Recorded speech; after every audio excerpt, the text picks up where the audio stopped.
প্রথমে আপনাদের সকলকে নতুন বছরের শুভেচ্ছা। আজকে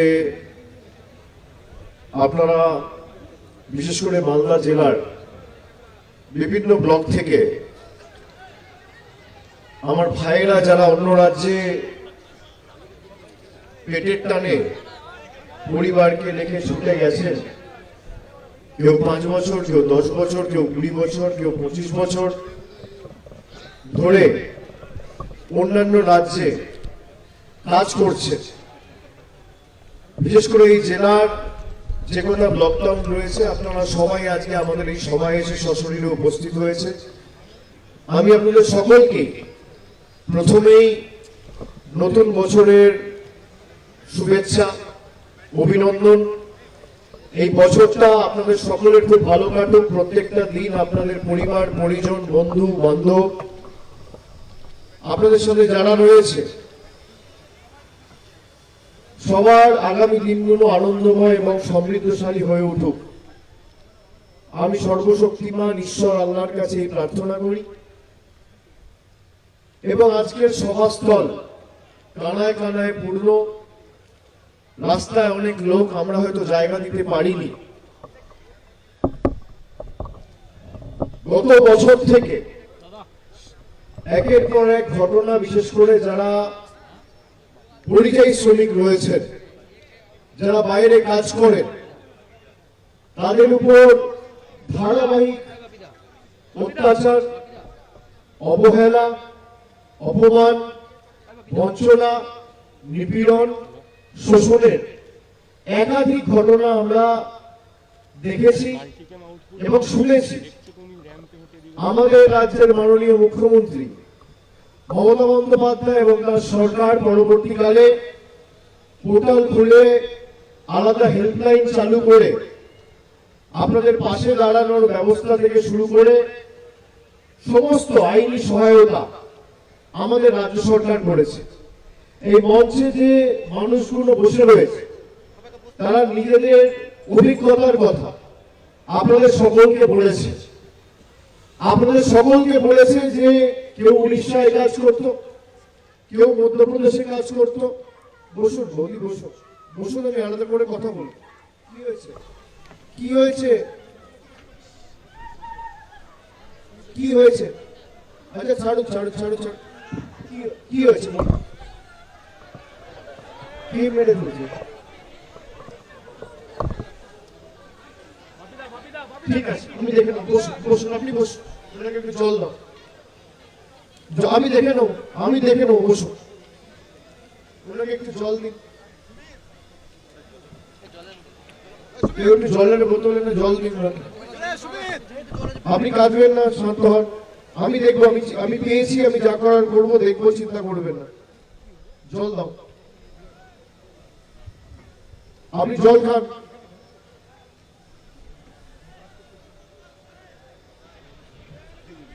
এবং যারা এসছেন আজকে সবাই এক বুক আশা আকাঙ্ক্ষা নিয়ে এসছে। আমাদের সভা শুরু করতে একটুখানি দেরি হয়েছে, একটু সময় লেগেছে, কারণ দূর দূরান্ত থেকে যেহেতু মানুষ এসছে এবং সকলেই তাদের যে সমস্যার কথা আমাদেরকে জানিয়েছে, আমরা শুনেছি। আমি প্রথমেই আপনাদের বলবো যে এই যে মালদা জেলা, এই মালদা জেলায় 2021 সালে প্রথমবার মালদা জেলার মানুষ একদম ধারাবাহিক ভাবে, আচ্ছা ওরা তো সাংবাদিক, ওদের তোদের কাজটা করতে দিতে হবে। আমি তো ঘুরে ঘুরে বলছি, সবাই দেখতে পাবে, চিন্তা করবেন না। আমি আসছি তো, আপনাকে দেখতে হবে, আমি পৌঁছে যাব। আপনারা ব্যতিব্যস্ত হবেন না, আমাকে সবাই দেখতে পাবে।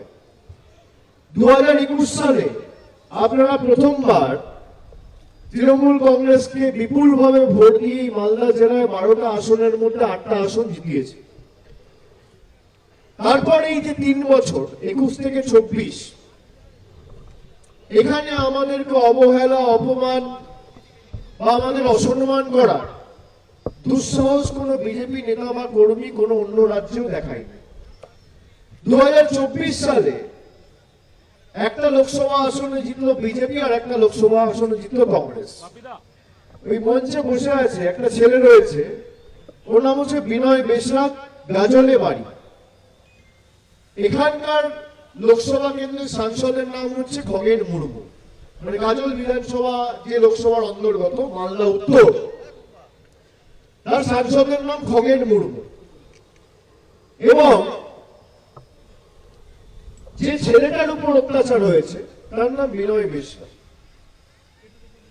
দুজনেই এসটি, কিন্তু যিনি এখানকার সাংসদ, একবার জিজ্ঞেস করুন তো গিয়ে একটা মানুষের খোঁজ নিয়েছে সে কেমন আছে, তার কোনো অসুবিধা হয়েছে কিনা, তার কোনো পরিবারে অসুবিধা রয়েছে কিনা, কেন তাকে মেরেছে। আচ্ছা, উড়িষ্যায় বা ছত্তিশগড়ে বা গুজরাটে কোন সরকার ক্ষমতায়? কোন সরকার ক্ষমতায়? বিজেপি। তাহলে বিজেপির সাংসদের কর্তব্য দায়িত্ব না যে একবার ফোন করে আমি জিজ্ঞেস করি যে আমার এলাকার অন্তর্গত গরিব, তপশিলি, আদিবাসী, জনজাতি মায়েদের ভাইদের উপর যে ধারাবাহিক অত্যাচার হচ্ছে তার বিরুদ্ধে সোচ্চার হই, বা পার্লামেন্টে আমি লিখিতভাবে মন্ত্রীকে চিঠি দিই, বা লোকসভায় প্রশ্ন উত্তর পর্বে একটা প্রশ্ন তুলি? তা তো এরা করেনি। তার জায়গায় দিল্লির তল্পিবাহকতা করেছে। আজকে আমাদের যারা এখানে আছেন সবাইকে শপথ নিতে হবে যে যারা 10 কোটি বঙ্গবাসীকে, বিশেষ করে মালদার পরিযায়ী ভাইদের যারা অন্য রাজ্যে কর্মরত রয়েছে,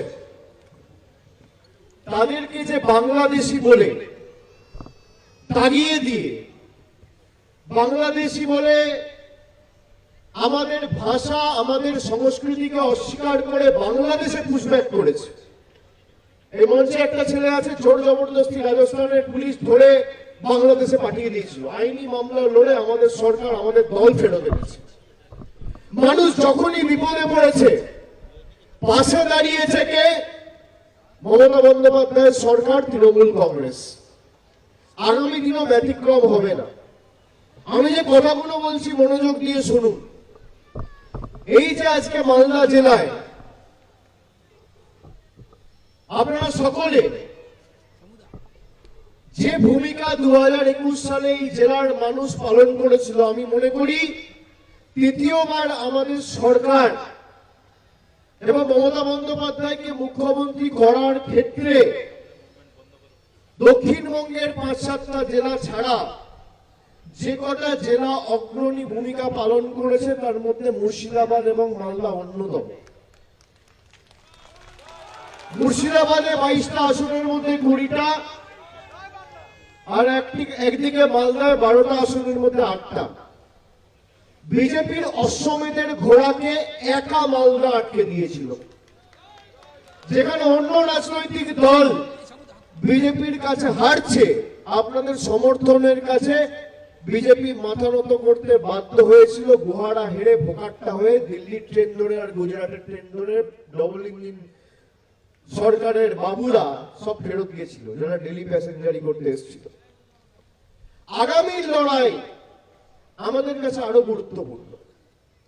একদিকে আপনি জিজ্ঞেস করুন যে আপনারা যারা বাইরে কাজ করছেন, রাজ্য সরকার কর্মসাথী থেকে শুরু করে সমশ্রী পোর্টাল, যেখানে প্রায় 6.5 লাখ মতো রেজিস্ট্রেশন ইতিমধ্যে হয়েছে, পরিযায়ী ভাইদের জন্য এককালীন মাসে 5,000 টাকা, এবং যতদিন সেখানে কোন রকম কাজ বা চাকরি না পাবে প্রতি মাসে 5,000 টাকা আর্থিক ব্যবস্থা করার ঘোষণা করেছে, আর্থিক সহায়তার কথা ঘোষণা করেছে।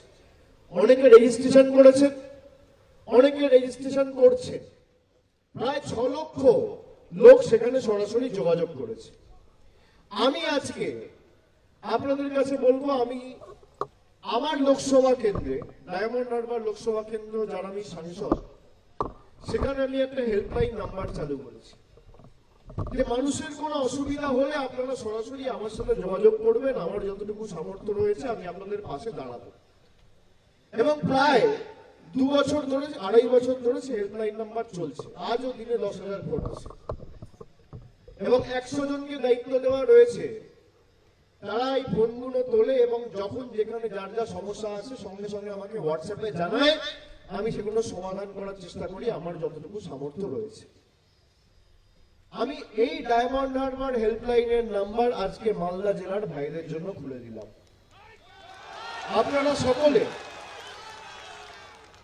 সকলে আমার পরিবার যেমন ডায়মন্ড হারবার, মালদার প্রত্যেকটা বিধানসভাও আজ থেকে আমার বৃহত্তর পরিবার।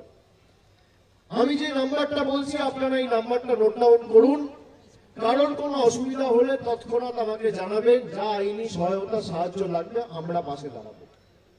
যারা ভাবে যে বাঙালিকে বাংলাদেশি বলে দাগিয়ে দিয়ে জোর জবরদস্তি জেলে ঢুকিয়ে রাখবো তবে মালদা মুর্শিদাবাদের লোকেরা টাইট হবে, আমাদের গলা কেটে দিলেও আমরা বশ্যতা স্বীকার করব না।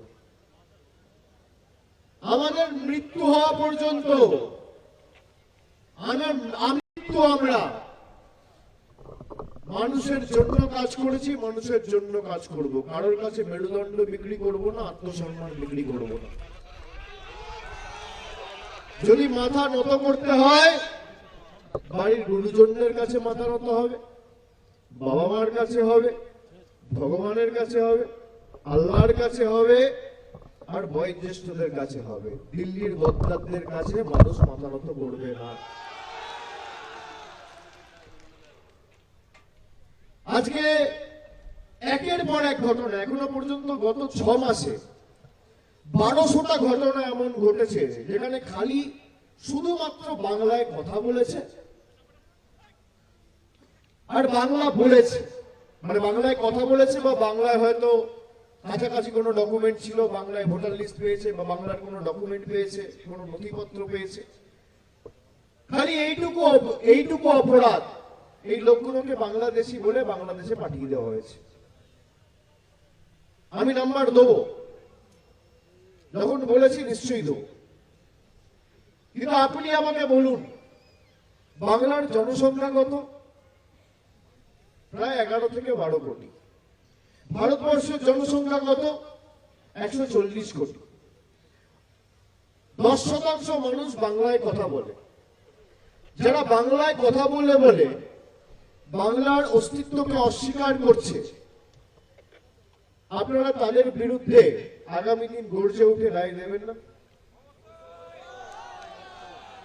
আপনারা দেখেছেন আজ থেকে 15 দিন আগে কলকাতার ব্রিগেড প্যারেড গ্রাউন্ডে একটা সংখ্যালঘু যুবক যারা চিকেন প্যাটিস বিক্রি করে, সে চিকেন প্যাটিস বিক্রি করছে বলে তাকে বেধড়ক মারা হয়েছে। কোথায় মেরেছে? গীতা পাঠ অনুষ্ঠান। কে মেরেছে? বিজেপির নেতারা। তার অপরাধ কি? সে চিকেন প্যাটিস বিক্রি করছে। 70টা এমএলএ নিয়ে বিজেপি যদি বাংলায় প্রধান বিরোধী দলের জায়গায় থেকে একটা গরিব ছেলেকে চিকেন প্যাটিস বিক্রি করছে বলে মারে, এরা যদি বাংলায় ক্ষমতায় থাকতো তাহলে কি করত? শুধু আসতে দেওয়া হবে না বললে হবে না, যে কটা আবর্জনা পড়ে আছে একদম উঠিয়ে সাফ করে গঙ্গায় ফেলতে হবে, ছেটিয়ে বিদায় করতে হবে।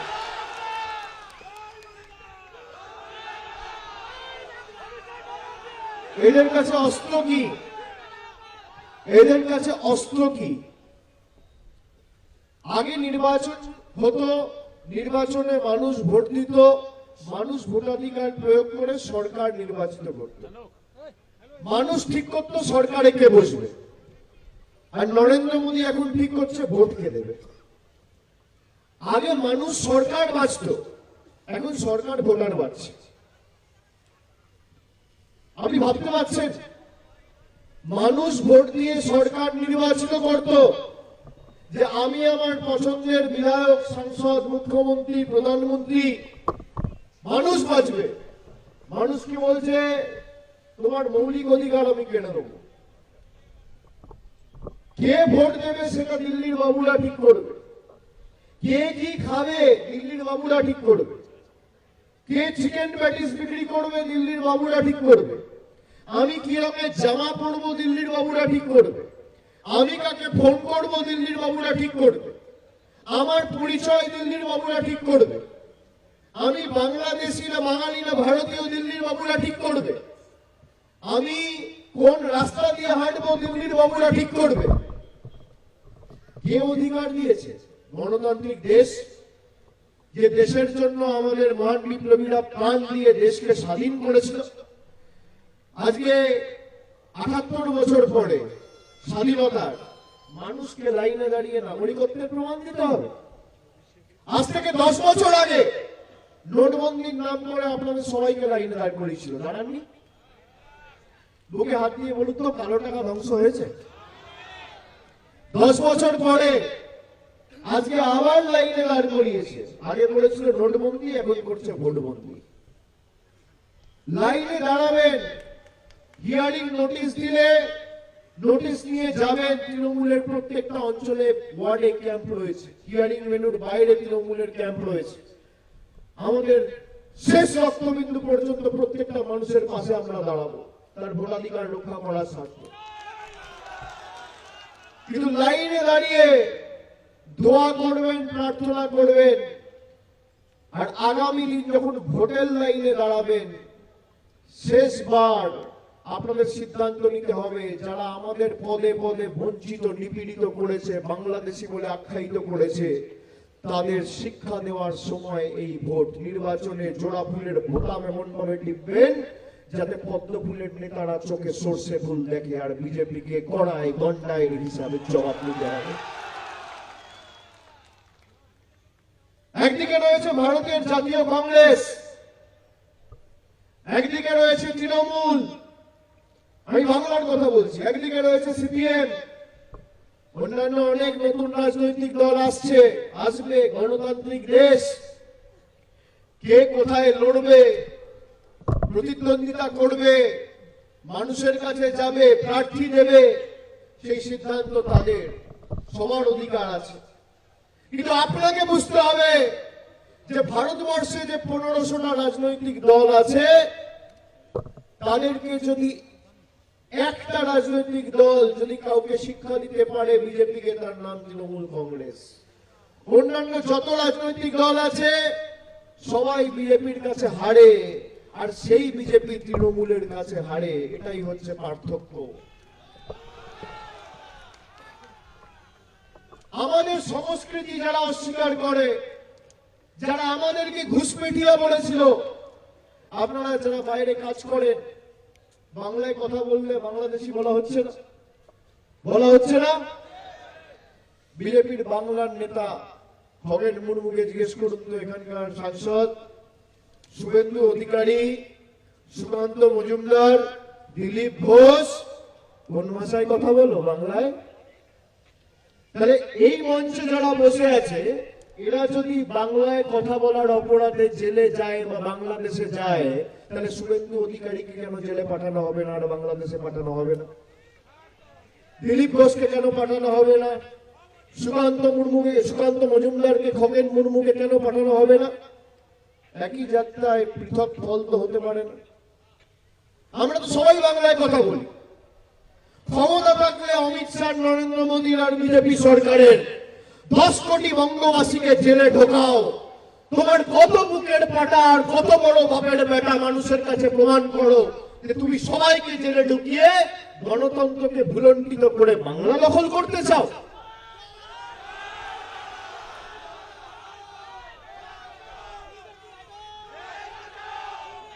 জয় বাংলা, জয় বাংলা বললে বলছে বাংলাদেশের স্লোগান, বাংলাদেশি।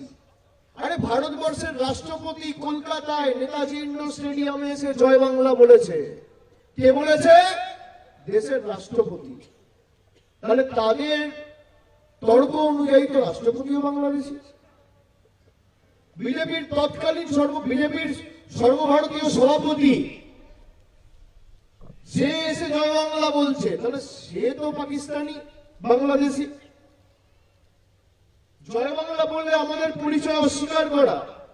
আসামে কবিগুরু রবীন্দ্রনাথ ঠাকুরের আমার সোনার বাংলা একজন গিয়েছে বলে দেশদ্রোহিতার মামলা দেওয়া হয়েছে তার বিরুদ্ধে। আরে বাংলাদেশ স্বাধীন কবে হয়েছে? আমার সোনার বাংলা কবিগুরু রবীন্দ্রনাথ ঠাকুর কবে লিখেছিলেন? বঙ্গভঙ্গের ইতিহাস জানে? 1905-6 সাল আর একদিকে বাংলাদেশ স্বাধীন হয়েছে 1971, মানে 65 বছর পর। আসামের মুখ্যমন্ত্রী বলছে যে বাংলায় কথা বলবে তাকে জেলে ঢুকিয়ে দাও। বিজেপির নেতারা বলছে বাংলা বলে কোনো ভাষা নেই, বাংলাদেশি ভাষা। আমরা মাছ খেলে প্রধানমন্ত্রী বাঙালিকে মোগল বলছে।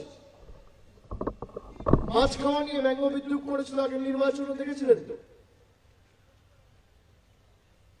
ভারতবর্ষের মানুষের বিরুদ্ধে রায় দিয়েছিল, যারা 400 পারের স্লোগান দিচ্ছিল 240-এ বাস আটকে গেছে, পরের বার 100 বেরোবে না। কিন্তু এবারের নির্বাচন আপনাদের মাথায় রাখতে হবে, নির্বাচন যখনই ঘোষণা হোক, এক হচ্ছে যেভাবে মানুষকে কষ্ট দিয়েছে। প্রতি নির্বাচনে মানুষ ভোট দেয় জনপ্রতিনিধিকে নির্বাচিত করার জন্য, এবার ভোট দিতে হবে শিক্ষা দেওয়ার জন্য। ভোট টু ইলেক্ট না, vote two punish, vote two protest. 10 বছর আগে দৈনন্দিন জীবনের নিত্য প্রয়োজনীয় জিনিসের মূল্য বৃদ্ধি কোথায় ছিল, আজকে কোথায়? একটা পরিযায়ী শ্রমিকের জন্য বিজেপির কোন নেতা, সাংসদ পার্লামেন্টে একটা প্রশ্ন করেছে? কোন ডিবেটে অংশগ্রহণ করেছে? কোন কেন্দ্রীয় মন্ত্রীকে লিখেছে? কোন আইনি সাহায্য সহযোগিতা করেছে? কে করেছে?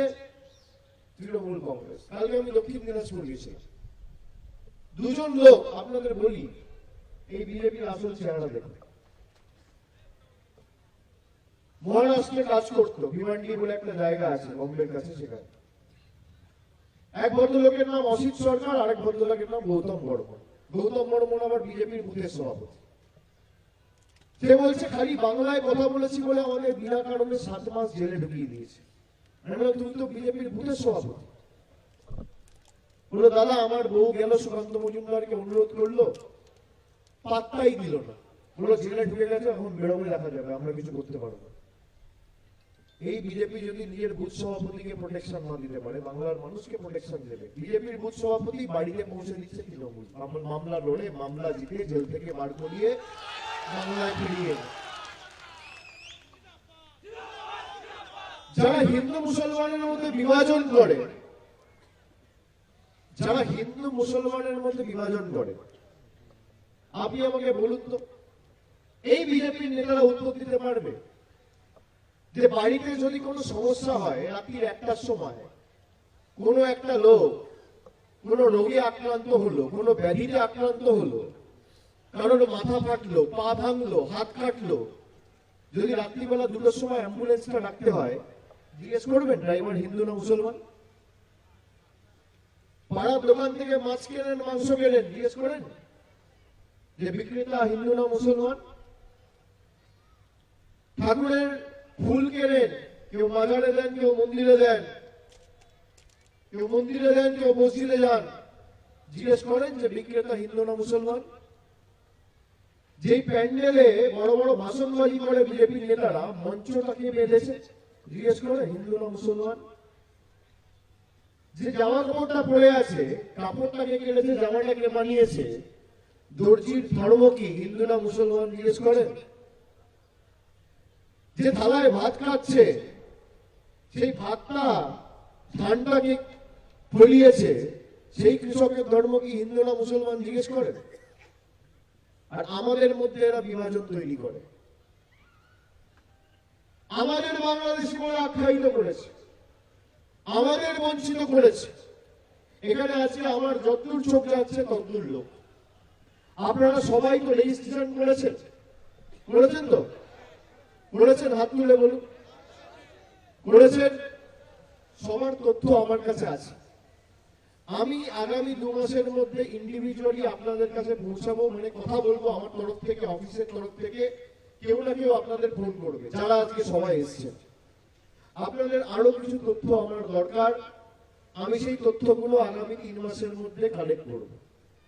কালেক্ট করে আপনাদের এতটুকু বলতে পারি, দেখুন আমি মিথ্যে কথা বলি না, যেটা বলি ভেবে বলি, আর যেটা বলি সেটা করি। এক কথা ছেলে, যা বলি কথা রাখি, কথা দিয়ে পিছই না। আমি চেষ্টা করব যে আপনারা যারা এসছেন, কয়েকটা মাস একটু কষ্ট সহ্য করতে হবে, কিন্তু কাউকে আমি আর ফেরত যেতে দেবো না, আপনাদের ব্যবস্থা আমরা এখানেই করব।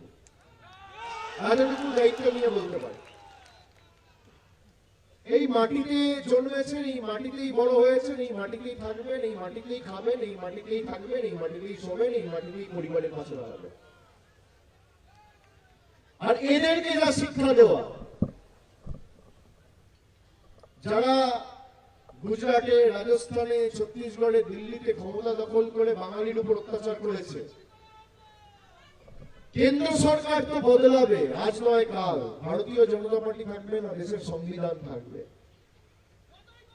তখন যারা আপনাদের ধরে ধরে বাংলাদেশি বলে জেলে ঢুকিয়েছে, মাথা নত করে তাদেরকে ক্ষমা চাওয়াবো, তাদের বিরুদ্ধে ব্যবস্থা তৃণমূল কংগ্রেস নেবে, আজ নয় কাল।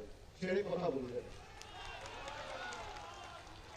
এবং এটা তো শুধু বিজেপি শাসিত রাজ্যে নয়, এই যে এখানে তেলেঙ্গানা থেকে যে ভদ্রলোক এসছে গতকাল, তাকে ছাড়িয়ে আজকে ফ্লাইটে করে নিয়ে আসা হয়েছে, অন্তু মাঝি।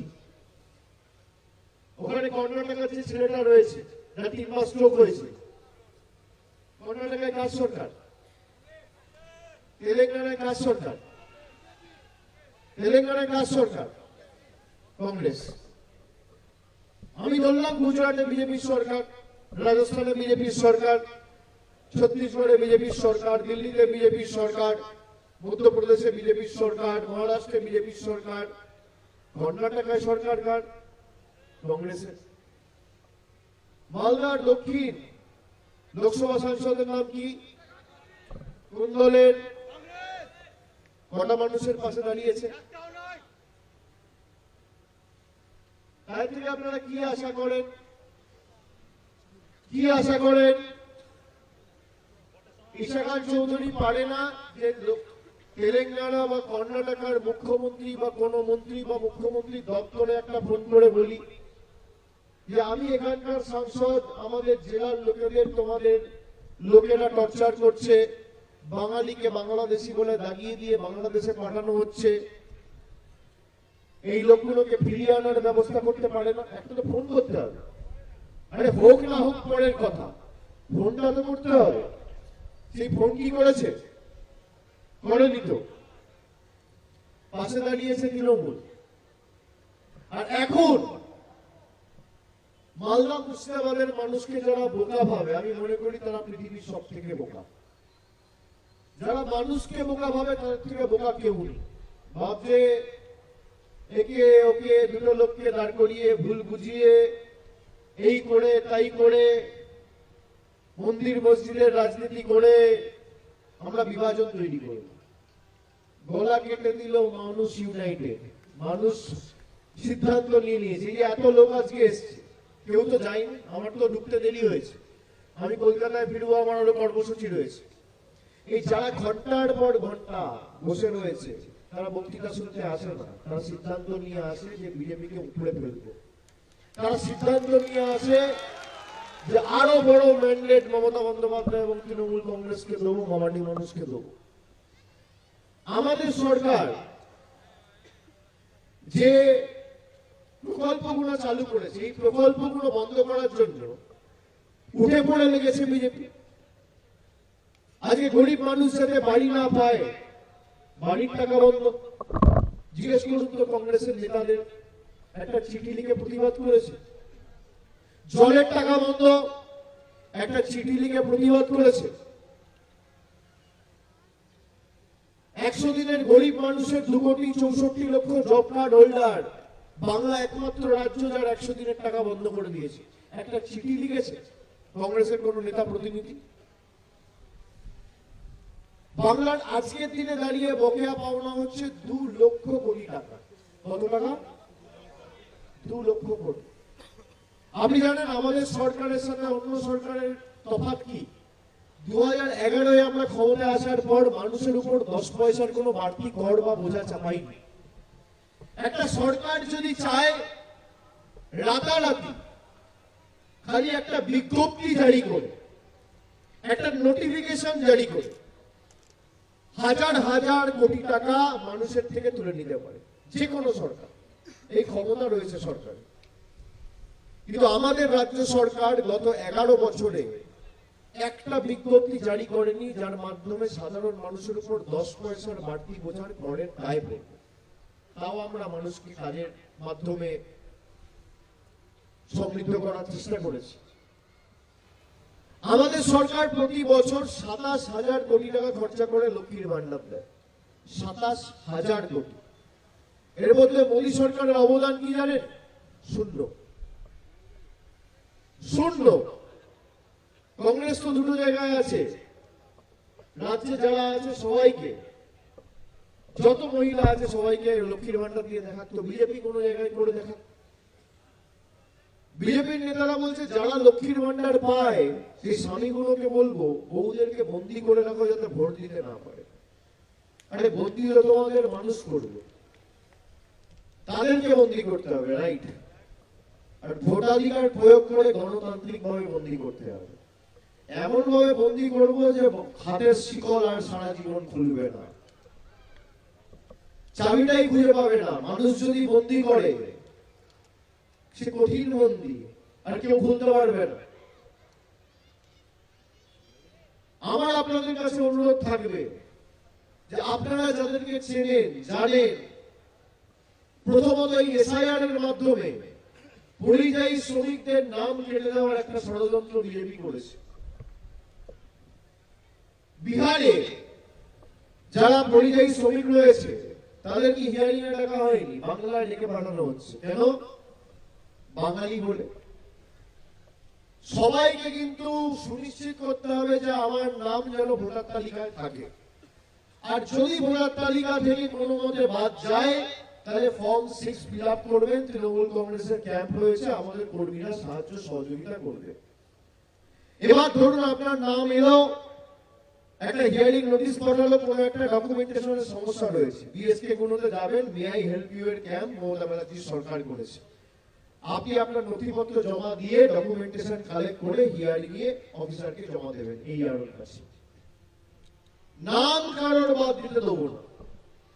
আজকে প্রায় 65টা লোক আত্মঘাতী হয়েছে, সুইসাইড করে মারা গেছে আতঙ্কে, ভয়ে, যে আমাদের হয়তো জোর জবরদস্তি গায়ে ধাক্কা দিয়ে বাংলাদেশে পাঠিয়ে দেবে। আরে আমরা আছি তো, মরে গেছি নাকি? আমাদের সরকার রয়েছে তো, ভয় কিসের আপনাদের? 10 বছর ধরে বিজেপি চেষ্টা করেছে, একটা মানুষকে ভাতে মারতে পেরেছে? তাহলে আপনারা এলাকায় বলবেন না সরকারের প্রতিনিধি আর সৈনিক হিসেবে যে আতঙ্কে কেউ ভুগবেন না, ভয় কেউ পাবেন না। ভোটাধিকার সবাই দেবে। কেউ 40 বছর, কেউ 50 বছর, কেউ 60 বছর ধরে এই মাটিতে রয়েছে, তারপর 70 বছর পরে আপনাকে নতুন করে নাগরিকত্বের প্রমাণ দিতে হবে। বিজেপির নেতারা পারবে নিজের বাবার বার্থ সার্টিফিকেট নিয়ে আসতে? পারবে? এনআরসি করে আমাদের ভয় দেখিয়েছিল। আপনি বলুন, সিএ পাস করেছে কবে? 2019। পেরেছে আপনাদের কাউকে হেনস্থা করতে? কেন?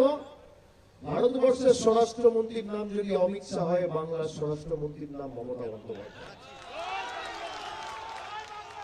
পারবে না। আমরা রয়েছি তো। কেন আপনারা চিন্তা করছেন? আর অন্যান্য রাজনৈতিক দলরা ডিল করে নিয়েছে বিজেপির সাথে। কিভাবে কি ডিল করেছে সামনে দিন আপনারা বুঝতে পারবেন। এগুলো আপনারা জানেন, আমাকে নতুন করে বলতে হবে না। যে 2019 সালে বিজেপির ক্যান্ডিডেট ছিল সে বাবরি মসজিদ করছে। 2019 সালে বিজেপিতে যোগদান করে বিজেপির ক্যান্ডিডেট হয়েছিল, সে বাবরি মসজিদ করে ধর্মের নামে বিভাজন করে কিছু টাকা তুলে নিচ্ছে মধ্যখান থেকে মানুষকে বোকা বানিয়ে। 1 পয়সাও দেবেন না, গরিব মানুষকে সাহায্য করুন, কোরআনে লেখা রয়েছে। এই যে একটা গরিব ছেলেকে আমি বলছিলাম গীতা পাঠ অনুষ্ঠানে মেরেছে, আমি তো একজন হিন্দু। বিজেপির একটা নেতাকে জিজ্ঞেস করুন ভগবত গীতা পড়েছিস? ভগবত গীতা পড়েছিস? গীতার একটা শ্লোক বলতে পারবে? আমি ভগবত গীতা পড়েছি। ভগবত গীতার 5ম অধ্যায় 18 নম্বর শ্লোক শ্রীকৃষ্ণ স্বয়ং বলছে, বিদ্যা বিনয় সম্পন্নে ব্রাহ্মণী গলি হস্তিনী সুনিচৈব স্বপাকে চা পণ্ডিতা সমদর্শনঃ। তার মানে ভগবান শ্রীকৃষ্ণ স্বয়ং বলছেন যে একটা কুকুরের মধ্যে, একটা বিড়ালের মধ্যে, একটা পিঁপড়ের মধ্যে, একটা গাছের মধ্যে, একটা পোকার মধ্যেও আমি বিরাজমান, সবার মধ্যে আমি রয়েছি। আর সেই গীতা পাঠ অনুষ্ঠানে বিজেপির নেতারা একটা সংখ্যালঘু ভাইকে পিটিয়ে মারছে। আপনি ভাবুন, এরা নাকি হিন্দু ধর্মের ধারক আর বাহক। ইসলাম কোনদিন শিখিয়েছে একে মারো, তাকে মারো, ওকে অন্য ধর্মে আঘাত করো, ধর্মের নামে এখানে বিভাজন করো, সেখানে বিভাজন করো? কোন ধর্ম কোনদিন বিভাজনের কথা বলে না। এই বাংলা সাম্প্রদায়িক সম্প্রীতির পূর্ণ ভূমি। এই বাংলা আর যাই হোক বিজেপির বিভাজনের কাছে কোনোদিন নথি স্বীকার করবে না।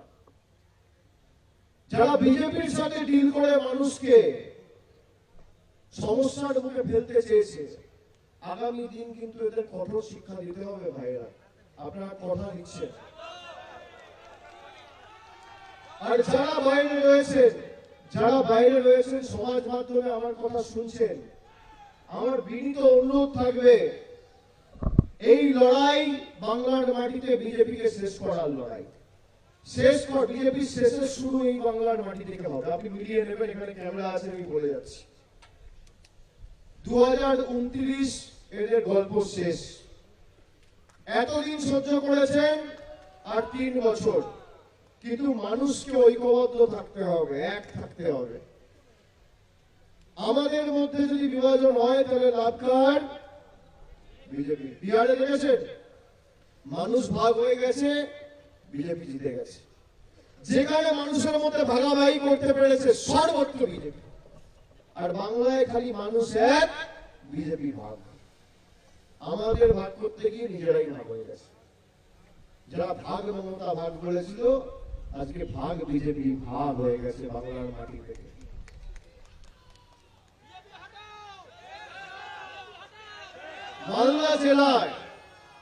মালদা জেলার মানুষকে সিদ্ধান্ত নিতে হবে যে 21 থেকে 24 তৃণমূলকে একতরফা একচেটিয়া সমর্থন করেছিলাম। ভারতীয় জনতা পার্টির কোন নেতা কিছু করতে পারেনি। আর একদিকে বিজেপি জিতেছে, আর একদিকে কংগ্রেস জিতেছে। 24 থেকে 26 দেখুন কিভাবে হয়রানি করছে। এই ডিল আপনি দেখুন, খালি বাংলা নয়, যেখানে কংগ্রেস রয়েছে সেখানেও তো মানুষকে সমস্যার মুখে পড়তে হচ্ছে। কংগ্রেসের কোন নেতা এদের পাশে গিয়ে দাঁড়িয়েছে? লোকসভা রাজ্যসভা একটা প্রশ্ন করেছে? কোন আইনি সাহায্য সহযোগিতা করেছে?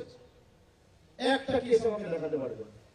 এই জন্যই কংগ্রেস বিজেপির কাছে হারে, আর এই কারণেই তৃণমূল বিজেপিকে হারায়। পার্থক্য এখানে। আপনাদের যা সমস্যা রয়েছে আমি নিজে শুনি। আমি আপনাদের সকলের সাথে আগামী 3 মাস আমার দপ্তর থেকে আমার মনোনীত প্রতিনিধিরা আপনাদের ফোন করে আপনাদের সমস্যা শুনবে, জানবে। আর সরকার চতুর্থবার হওয়ার পর যত দ্রুত সম্ভব আপনাদের সকলের কর্মসংস্থানের ব্যবস্থা আমি এই মাটিতেই করব। মমতা বন্দ্যোপাধ্যায়ের সাথে কথা বলে আমাদের মাটি মানুষ সরকার করবে, এই কথাটাও আমি আপনাদের বলে দিয়ে যাচ্ছি। কাউকে ফেরত যেতে হবে না,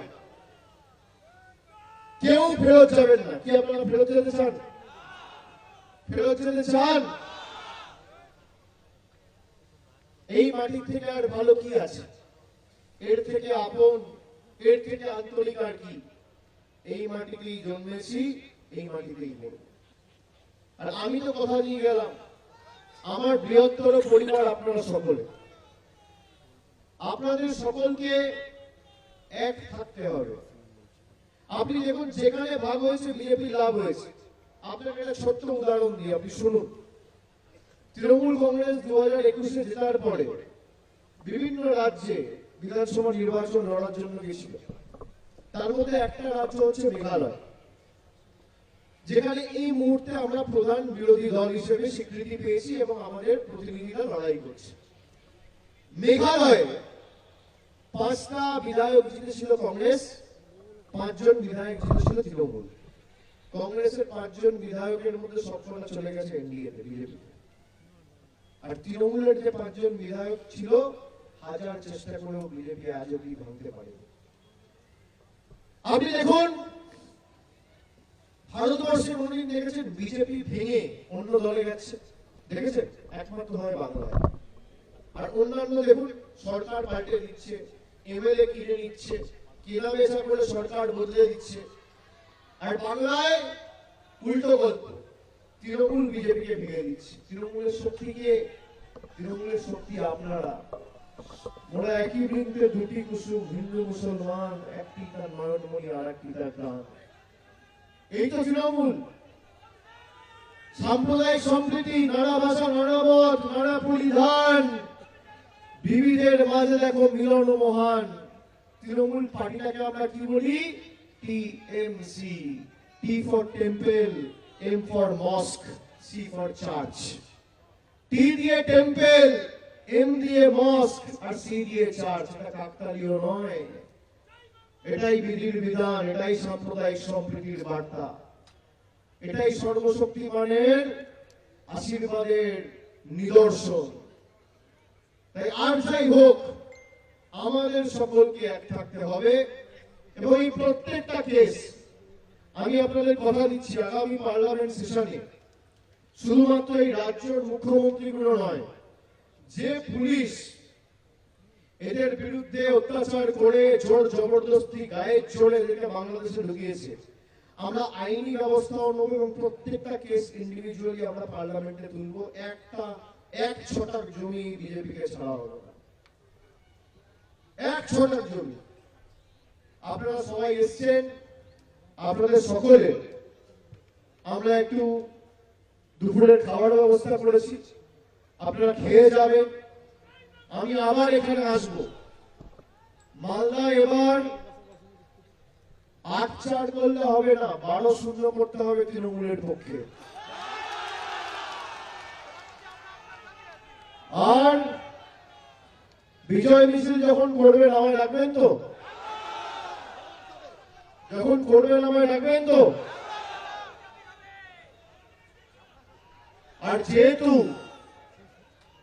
আজকে অনেক লোক আসতে চেয়েছিল, আমরা সুযোগ করে দিতে পারিনি, আমি আপনাদের কথা দিয়ে যাচ্ছি, আমি ফেব্রুয়ারি মাসের প্রথম সপ্তাহে অর্থাৎ ১ মাসের মধ্যে আবার এই মালদার মাটিতে এসে ৫০,০০০ লোকের জনসমাবেশ করব। প্রধানমন্ত্রী আসছে আগামী ১৭ তারিখ, আমি শুনেছি একই মাঠে মিটিং হবে, একই মাঠে।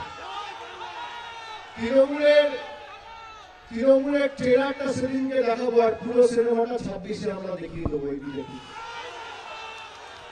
চলবে না অন্যায়, টিকবে না ফন্দি, জনগণের আদালতে হতে হবে বন্দী। ভারতীয় জনতা পার্টির জল্লাদরা তৈরি থাকো।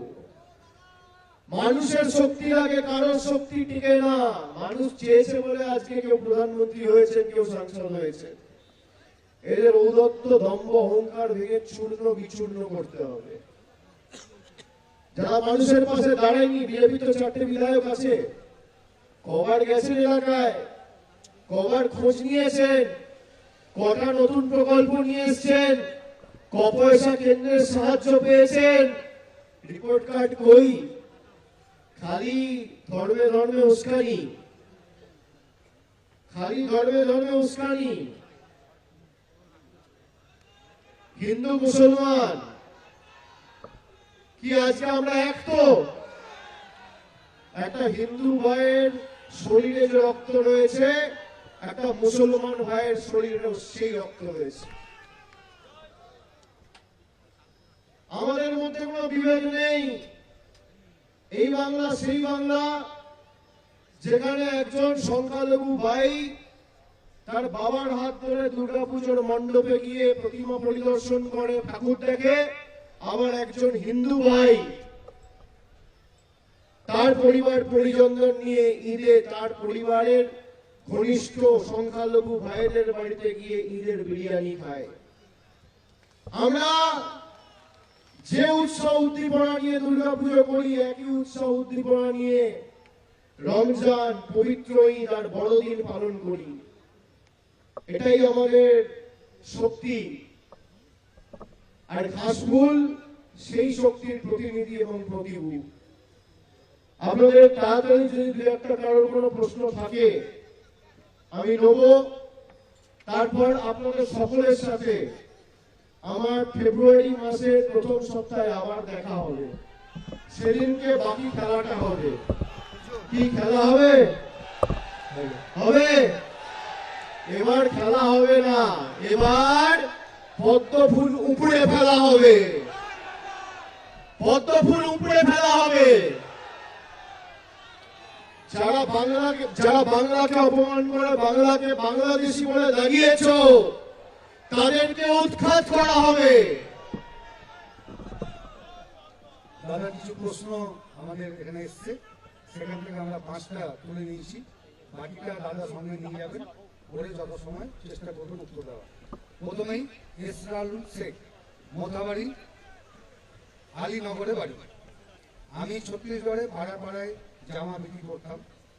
আমাকে এবং আমার সাথীদের বাঙালি বলে মারধর করা হয়েছে। বাড়ি ফিরে এসেছি।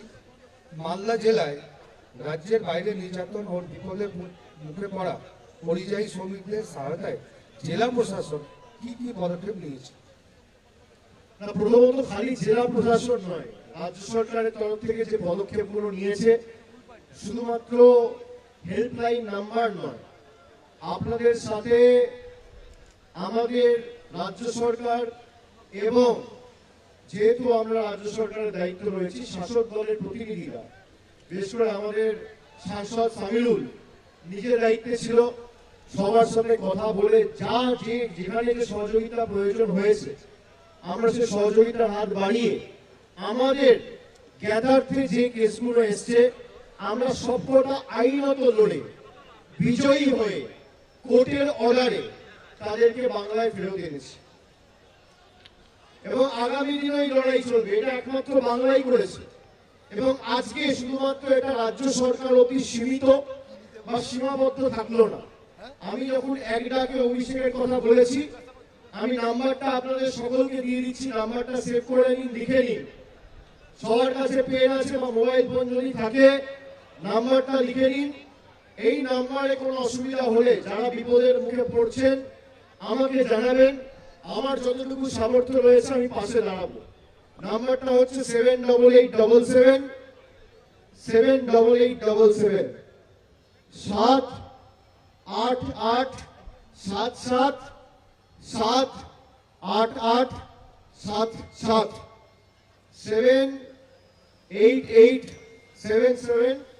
78877 দাদা, আমি বেতাব মুর্মু, হবিপুর বামনগোলায় চাঁদ সোহার গ্রামে থাকি। আমি কাঠের মিস্ত্রি হয়ে গুয়াহাটিতে কাজ করতাম এবং 300 টাকা পেতাম। এত কম টাকায় সংসার না চলায় আমি রাজ্যে ফিরে এসেছি। শ্রমিক কার্ডের জন্য চেষ্টা করেছি, পাইনি। পশ্চিমবঙ্গ পরিযায়ী শ্রমিকের কল্যাণ ও সুরক্ষায় আমাদের রাজ্য সরকার কি ভূমিকা আছে? প্রথমত আপনার সাথে আমি যোগাযোগ করবো। আপনি যেমন বলেছেন আপনার নাম নাম্বার সব আমার কাছে রয়েছে।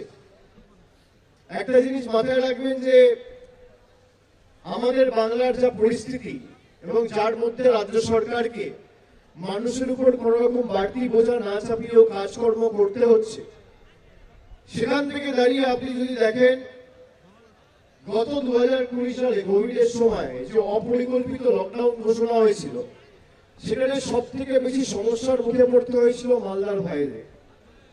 হঠাৎ করে লকডাউন ঘোষণা করে দিল, তখনও আমাদের সরকার প্রায় 1.5 লক্ষ ফুড কুপন ডিস্ট্রিবিউট করে 25 কেজি চাল, 5 কেজি করে ছোলা সবাইকে দিয়েছিল।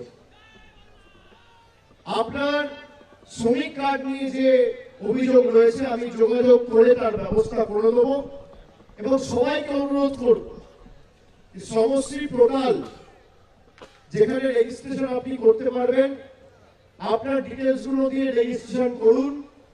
এবং কোন রকম কোন সমস্যা হলে সরকারের যে হেল্পলাইন নাম্বার বা এক ডাকে অভিষেকের যে হেল্পলাইন নাম্বার আমি দিলাম, আমার তরফ থেকে আপনাদের যতটুকু সাহায্য সহযোগিতা সহায়তা করা আমি নিশ্চিতভাবে করব। এবং আপনি যখন প্রশ্নটা করেছেন, আপনি নিশ্চয়ই এখানে আছেন, আপনি ছত্তিশগড়ে কাজ করতেন, যে প্রশ্নটা করেছে সে এখানে আছে কি? কোথায়? একটু হাত তুলে দাও। আচ্ছা, তো আপনি যখন এখানে আছেন, আপনার নাম ফোন নম্বর আমার কাছে আছে। আমি যখন বলেছি চতুর্থবার সরকার হওয়ার পর যত দ্রুত সম্ভব সবার এই বাংলাতে কর্মসংস্থান করে যে স্বনির্ভর বাংলার স্বপ্ন আমরা দেখেছি সেটা এই বাংলার মাটিতে দৃষ্টান্ত হিসেবে স্থাপন করে বাংলার মানুষ বাস্তবায়িত করবে এবং যত দ্রুত সম্ভব আপনারা এখানে কাজ পাবেন, কাউকে আর ফেরত যেতে হবে না। আমি আবার সেটা সকলকে কথা দিয়ে যাচ্ছি। দাদা আমি রমিসা বিবি, মালতীপুর চাচলটু জালালপুর গ্রামে। আমার ছেলে 2 বছর আগে কাশ্মীরে শ্রমিক হিসাবে কাজ করতে গেছিল। সেখানে জঙ্গি হামলায় তার বুক ও হাতে গুলি লাগে, ফলে সে গুরুতর অসুস্থ হয়ে পড়ে। এমএলএ রহিম বস্তিকে জানাই, রহিম বস্তি মাননীয় মুখ্যমন্ত্রীকে জানান, কাশ্মীর থেকে ফিরে আসতে সাহায্য করেন।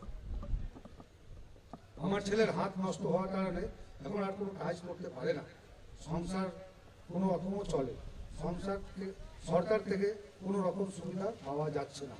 রাজ্যের বাইরে নির্যাতনের শিকার হওয়া বাংলার পরিযায়ী শ্রমিকের নিরাপত্তা, পুনর্নিবাসন, আর্থিক সহযোগিতার জন্য পশ্চিমবঙ্গ সরকারের এখন পর্যন্ত কী কী প্রকল্প নিয়েছেন আমাদের একটু সাহায্য করুন। রমিসা বিবি এসে থাকলে হাত তুলবেন।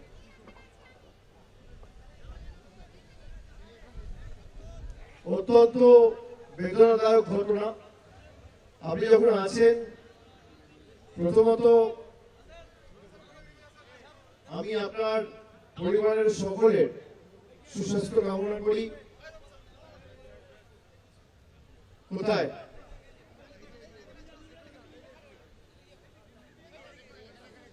আপনি কোনো সাহায্য পাননি?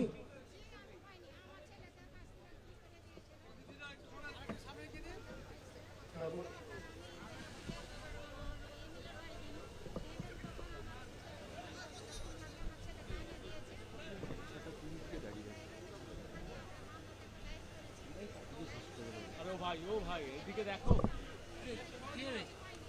আরে দাদা আমার বোনটা কথা গেছে, আপনি অর্ডার। আপনার পরিবারে কি আছে? কাঁদবেন না। পরিবারে কি আছে? আপনি ছাড়া আর কি আছে আপনার সাথে? আচ্ছা, তা কি করে? তুমি কি করো? পড়াশোনা করছো? কোথায়? কোন ক্লাসে? আর স্বামী?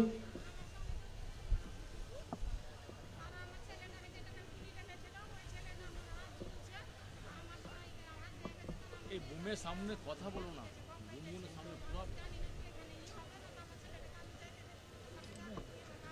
তারপর রাজ্য সরকার কোন রকম কোনো আর্থিক সাহায্য আপনাকে করেছে বা পাননি?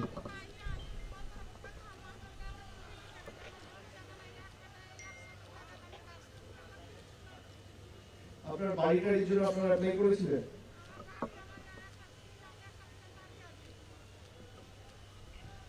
ঠিক আছে, আমি ডিটেলসটা নিয়ে নেব। যতটুকু সাহায্য সহযোগিতা করা যায় নিশ্চিতভাবে আমাদের রাজ্য সরকার করবে, আপনি চিন্তা করবেন না। না, আপনি পাবেন, নিশ্চয়ই পাবেন, নিশ্চয়ই পাবেন। তাকে বুঝিয়ে বলবেন, ঠিক আছে? আপনি চিন্তা করবেন। আর ছেলের পড়াশোনা শেষ হলে নিশ্চিতভাবে রাজ্য সরকার থেকে ছেলের চাকরির ব্যবস্থা করে দেওয়া হবে, ঠিক আছে? আমাদের সরকার দানবিক না, আমাদের সরকার মানবিক। ও পড়াশোনা করছে, 10-এ পড়ছে, 10 পড়ার পর যদি ও ক্লাস 12 অবধি পড়তে চায় পড়বে, যতদূর ও পড়াশোনা করতে চায় করুক। তারপর হয়ে গেলে আমি যোগাযোগ করে ওর কাগজটা আনিয়ে নিয়ে মুখ্যমন্ত্রীর হাতে তুলে দেবো। আমাদের রাজ্য সরকার যত দ্রুত সম্ভব আপনার ছেলের আর্থিক সাহায্যের ব্যবস্থা করে তার চাকরির ব্যবস্থা করবে, ঠিক আছে? আপনারা চিন্তা করবেন না এগুলো।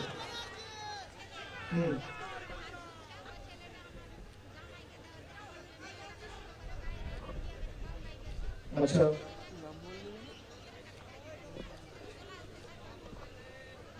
ঠিক আছে, আমি যোগাযোগ করে দেবো। আচ্ছা, ঠিক আছে, আসবে নিশ্চয়ই, ঠিক আছে? তুমি চিন্তা করো না, আমি ব্যবস্থা করে দেবো। ঠিক আছে, ঠিক আছে, তুমি শক্ত থাকবে, কাঁদবে না, কথা দিতে হবে। কাঁদবে না তো? ঠিক আছে। দাদা আমি মোহাম্মদ রবিকুল ইসলাম, মালতীপুর পীরগঞ্জ রতুয়া।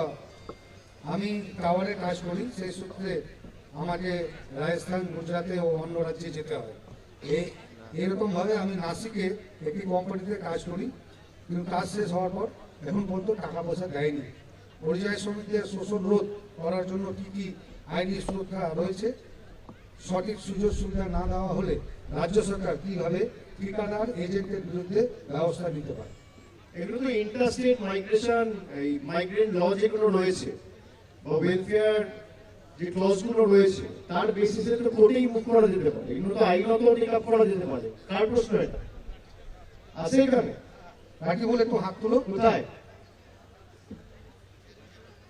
আচ্ছা, জারি প্রশ্ন, রাকিবুল ইসলাম, মালতীপুর, গিরিরাজ।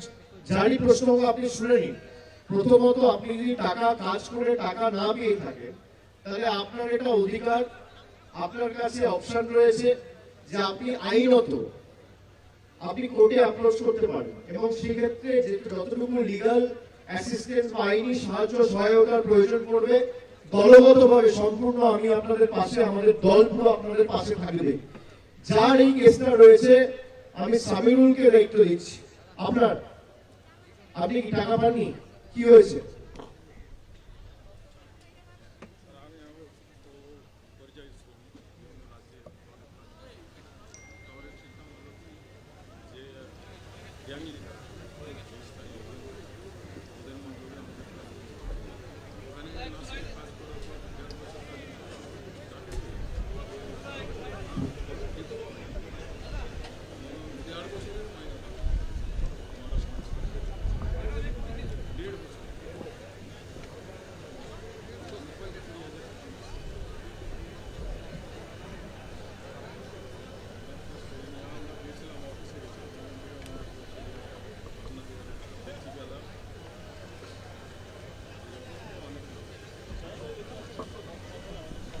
এই ভদ্রলোককে প্রায় 18 মাস কাজ করিয়ে মাইনে দেয় নাসিকে মহারাষ্ট্র। এই কেসটা নিজে আমি টেক আপ করে আইনত লড়াই করব এবং যত দ্রুত সম্ভব তার যে পারিশ্রমিক এবং যোগ্য পাওনা সেটা যাতে তিনি পায় সেটা আমি সুনিশ্চিত করব। এরকম কেস যদি আরো কারো থাকে আমাদের কাছে পাঠিয়ে দেবেন, লিখিত পাঠিয়ে দেবেন। আমাদের যতটুকু সামর্থ্য রয়েছে আমরা নিশ্চয়ই করব। এই যে যারা ফিরে এসছে আইনি সাহায্য সহযোগিতা করে কিন্তু তাদের ফিরিয়ে আনা হয়েছে, এমন না যে পুলিশ ছেড়ে দিয়েছে। হয় লোয়ার কোর্ট, নইলে হাইকোর্ট, নইলে সুপ্রিম কোর্টের অর্ডার রয়েছে এবং তাদের বাধ্য করা হয়েছে যে বাংলাদেশ থেকে ফিরিয়ে এনে আবার বাড়ি পৌঁছে দিতে হবে। তো এই আইনি লড়াইগুলো আমরা করেছি এবং আগামী দিনে করব। আমি যে 2-4টে কেস এখানে দেখলাম সেগুলো আমি নিজে ফলো আপ করবো। আর আপনাদের কোনো সমস্যা থাকলে আপনারা সরাসরি এক ডাকে অভিষেকে ফোন করে জানাবেন। স্যার অনিকুল শেখ, আমি অনিকুল শেখ, নালহট্টা, মালদা ইংলিশ বাজারে বাড়ি। আমার ভাই মনিরুল শেখ সৌদি আরবে কাজ করে। এসআইয়ের হিয়ারিং এ ডাকা হয়েছে। সৌদি আরবে? স্যার এসআইয়ের হিয়ারিং এ ডাকা হয়েছে। তাকে কাজ ছেড়ে দিতে হবে, বিমানে অতিরিক্ত ভাড়া বহন করতে হবে। আমরা গরিব দিনমজুর, আমরা কি করব? পশ্চিমবঙ্গের বাইরে কর্মরত পরিযায়ী শ্রমিকদের এসআইয়ের প্রক্রিয়ার সময় রাজ্য সরকার কিভাবে সাহায্য করে? আনিকুল শেখ, প্রথমত যেটা গুরুত্বপূর্ণ সেটা দেখতে হবে যে ড্রাফট লিস্টে নাম আছে কিনা। আর আপনার ভাই সৌদি আরবে কাজ করে, সে কারণে ইলেকশন কমিশন জোর জবরদস্তি আপনাকে যদি ডেকে পাঠাতে চায় বা ইয়ারও নোটিশ পাঠিয়ে আপনাকে সশরীরে হাজির হওয়ার আদেশ দেয়, তার মানে আপনি বাধ্য নন।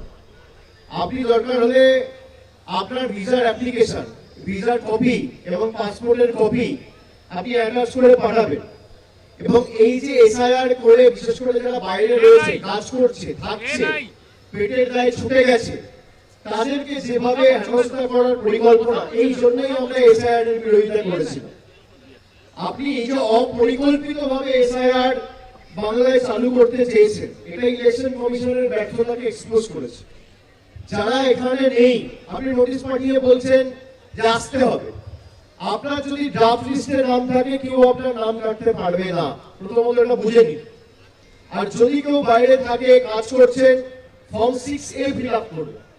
ফর্ম 6A ফিল আপ করে আপনার পাসপোর্টের প্রথম পাতাটা আর তার সাথে ভিসার কপি আপনি স্টেট ইআরওর কাছে পাঠিয়ে দেবেন। বাড়ির কাউকে হোয়াটসঅ্যাপের থ্রু দিয়ে পাঠিয়ে বলবেন ইআরওকে একটা প্রিন্টেড কপি জমা দিয়েছে। তারপরে যদি অসুবিধা হয়, সব জায়গায় তৃণমূলের ক্যাম্প রয়েছে, তৃণমূলের ক্যাম্পে যাবেন, আমাদের কর্মীরা লোকেরা রয়েছে, তারা যতটুকু সহযোগিতা করার করবে। যদি কোনো ডকুমেন্টেশনের প্রবলেম হয়, সরকারের তরফ থেকে হেল্প ডেস্ক করা হয়েছে, সেগুলো করবে। কিন্তু ভয়ের কোনো কারণ নেই যে আমি বাইরে কাজ করি বলে আমার নাম কেটে দিতে পারে। যদি আপনার নাম কেটে দেয়, পরবর্তীকালে তো দিল্লি যাওয়ার যে প্রোগ্রাম সেটা এখনো শুরুই হয়নি। আমি তো পিকচার বাকি তো দিল্লি তো তৃণমূল কংগ্রেস যাবে। যদি এখানে একটা মানুষকে হেনস্থা হতে হয়, দিল্লির বাবুদের বাড়ি ঘেরাও হবে, অফিস ঘেরাও হবে। আমরা সন্ধ্যেবেলা পার্টি নই, আমরা ছেড়ে দেবো না। যদি একটা লোককে তার মৌলিক অধিকার থেকে বাদ দেওয়া হয়, তাহলে দিল্লি কিন্তু ভারতবর্ষের রাজধানী উপলব্ধি করবে বাংলার ক্ষমতা কি। বাংলার অন্য রাজ্য এক নয়। তো আপনি যদি নাও আসতে পারেন, আপনি আপনার application 6A form fill up করে ইআরও কে পাঠান, বিএলও কে পাঠান, তার একটা কপি আপনার পরিবারের সদস্যদের বলুন তৃণমূলের ক্যাম্প অফিসে দিয়ে আসতে। ফলো আপ আমরা করবো এবং আমরা সুনিশ্চিত করবো যাতে নাম আসে। এই যে বয়স্ক লোকগুলোকে হিয়ারিং দিয়ে ডেকে পাঠাচ্ছে, হিয়ারিং এর নোটিশ দিয়ে ডেকে পাঠাচ্ছে, কারো 70 বছর বয়স, কারো 75 বছর বয়স, রোজ দুটো করে লোক মারা যাচ্ছে। কালকেও ইংলিশ বাজারে একজন বিএলও কাজের চাপ নিতে না পেরে আত্মহত্যা করেছে। এখনো পর্যন্ত প্রায় 65 জন আত্মঘাতী হয়েছে। এই জন্যই আমরা এসআইআর এর বিরোধিতা করেছি। কিন্তু ভয়ের কোনো কারণ নেই। যদি কেউ বাইরে থাকে, আপনি অ্যাপ্লিকেশন করে একটা কপি পাঠিয়ে দেবেন, পরিবারের মেম্বারদের বলবেন যে তৃণমূল ক্যাম্প অফিসে যোগাযোগ করতে। আপনার নাম তোলার দায়িত্ব আমাদের। কিন্তু হিয়ারিং এ, আর যারা এখানে আছেন সশরীরে উপস্থিত হয়েছেন, তারা হিয়ারিং এ যাবে। এই যুদ্ধ শেষ যুদ্ধ, বিজেপিকে সর্বশান্ত করার যুদ্ধ। এর থেকে বেশি তো কিছু হতে পারে না যে আপনার ভোটাধিকার কেড়ে নিতে চাইছে। যে অধিকার ভারতবর্ষের সংবিধান বাবা সাহেব আম্বেদকর আপনাদের দিয়েছে, সেই অধিকার নরেন্দ্র মোদী সরকার আপনার থেকে কেড়ে নিতে চাইছে। আমাদের যেভাবে যে মানসিকতা নিয়ে আমরা স্বাধীনতা আন্দোলনে লড়াই করেছিলাম, একই মানসিকতা নিয়ে আমাদের এখন লড়াই করতে হবে। সেই লড়াইটা ছিল ইংরেজদের বিরুদ্ধে, এই লড়াইটা বিজেপি হারমাদের জল্লাদদের বিরুদ্ধে। তাদেরকে যদি সর্বশান্ত করতে পারে বাংলা, বিজেপিকেও সর্বশান্ত করার ক্ষমতা রাখতে পারে বাংলা। এবং মালদা মুর্শিদাবাদ এককভাবে যেভাবে আগের বার বিজেপি অশ্বমেধের ঘোড়াকে আটকেছিল, আমি মনে করি এবারও ব্যতিক্রম হবে না। এবং এবার মালদা মুর্শিদাবাদ প্রমাণ করবে যে যতই কোনো হামলা, আবার জিতবে বাংলা। বাংলা হারবে না, বাংলা নথি স্বীকার করবে না, বাংলা আত্মসম্মান বিক্রি করবে না, বাংলা মেরুদণ্ড বিকিয়ে দেবে না, বাংলা মাথা নত করবে না। আমরা যদি মাথা নত করি, যেটা বললাম, বয়োজ্যেষ্ঠদের কাছে করবো, মন্দিরে করবো, মসজিদে করবো, গুরুদ্বারায় করবো, দিল্লির জল্লাদদের কাছে না। যারা আমাদের মাথা নত করতে চেয়েছে, মাথা নত তাদের হবে। মানুষ যদি ঐক্যবদ্ধ থাকে, কোন শক্তি তাকে আটকাতে পারে না। আমি আবার আপনাদের সাথে মিলিত হব খুব শীঘ্রই। সবাই খুব ভালো থাকবে। অনেক অনেক ধন্যবাদ। আরেকবার সকলকে নতুন বছরের অনেক অনেক শুভেচ্ছা। জয় হিন্দ, বন্দে মাতরম, জয় বাংলা, জয় বাংলা, জয় বাংলা, জয় বাংলা। আর বেশি করে বাংলায় কথা বলবেন। দিনে 10 বার বাংলা বললে এখন 20 বার বলবেন। এটা আমাদের পরিচয়, আমাদের আত্মসম্মান। আমরা সবাই বাংলার মানুষ, বাঙালি। কথায় আছে মাছে ভাতে বাঙালি। আমাদের পরিচয় নিয়ে সব সময় আমাদের গর্ব হওয়া উচিত। যখন জয় বাংলা বলবেন, তখন এক বুক আশা আকাঙ্ক্ষা নিয়ে মুষ্টিগত হাত করে, একদম গলায় যত মুষ্টিবদ্ধ হাত করে, গলায় যত আওয়াজ আছে তত জোরে বলবেন, জয় বাংলা, জয় বাংলা, জয় বাংলা, জয় বাংলা, জয় বাংলা, জয় বাংলা, জয় বাংলা, জয় বাংলা, জয় বাংলা, জয় বাংলা, জয় বাংলা, জয় বাংলা, জয় বাংলা। অনেক অনেক ধন্যবাদ।